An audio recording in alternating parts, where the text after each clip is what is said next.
আসসালামু আলাইকুম। হ্যালো সবাইকে, কি অবস্থা সবার, কেমন আছেন? সবাইকে পিঠার দাওয়াত দিয়েছিলাম, কিন্তু আমার পিঠা অলরেডি বানানো শেষ। সবাই চলে আসেন এখন।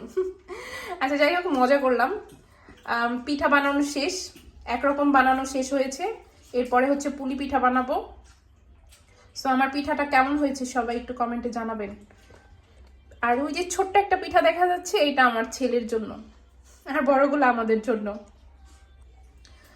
তো এই যে বানাই ফেললাম মজাদার পাটিসাপটা পিঠা। শীত চলে আসছে, আর পিঠা না হইলে কি হয়? বাংলাদেশে তো হচ্ছে পিঠা পুলির এখন ধুম পড়ে গেছে।